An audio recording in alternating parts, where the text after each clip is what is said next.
Merci. Marie-Blanche Pietri. Merci, Monsieur le Président.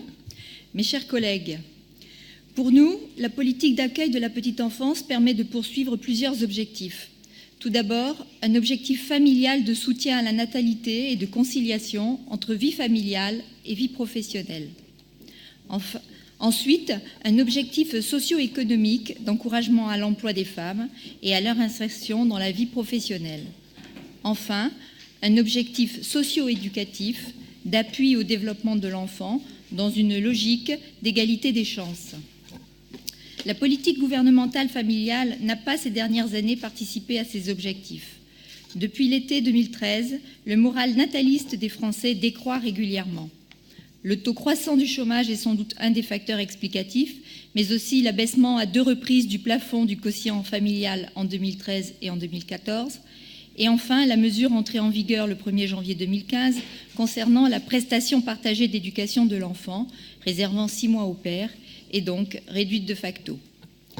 La mise en œuvre du plan Petite Enfance et Parentalité 2015-2020 participe donc au soutien des familles en leur proposant une amélioration des modes d'accueil pour les enfants de moins de 3 ans, et c'est pour cela que nous approuvons cette disposition.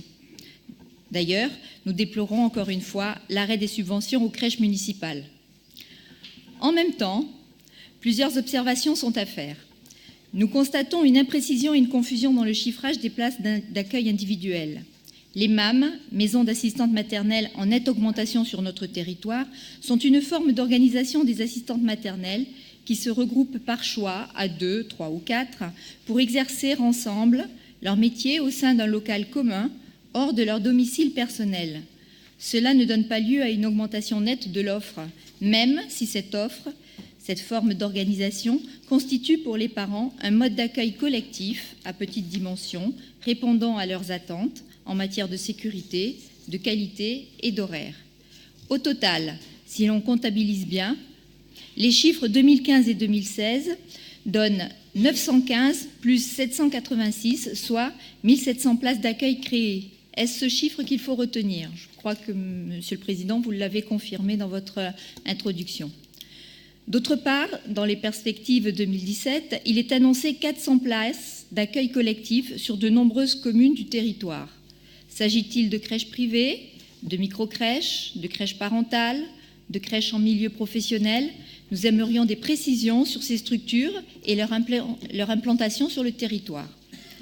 Enfin, l'objectif de 50 à 100 places supplémentaires d'ici 2020 dans 55 crèches départementales, soit une moyenne de 2 places supplémentaires en 4 ans par structure, semble bien modeste quand on sait que la capacité théorique des crèches est souvent améliorée par le développement d'un accueil sur une courte durée. D'autre part, l'amélioration des conditions d'accueil des familles est une nécessité pour des structures vieillissantes qui doivent répondre aux normes de sécurité et à l'accueil de tous les publics. Enfin, l'orientation départementale de déploiement de nouvelles maisons départementales des solidarités nous apparaît comme un objectif tout à fait souhaitable dans la mesure où cela offre aux usagers une sorte de guichet unique et complet tout en permettant une mutualisation des locaux, des moyens, des secrétariats et des outils numériques, mais également permettant une cohésion renforcée entre les différents services. Ceci dans le respect des compétences de chaque professionnel engagé auprès des usagers. Nous serons attentifs à cette élaboration de projet territorial qui d'ailleurs est déjà mise en place dans d'autres départements. Plus l'offre du mode d'accueil est diversifiée et plus elle répondra à l'attente des familles et aux besoins des enfants.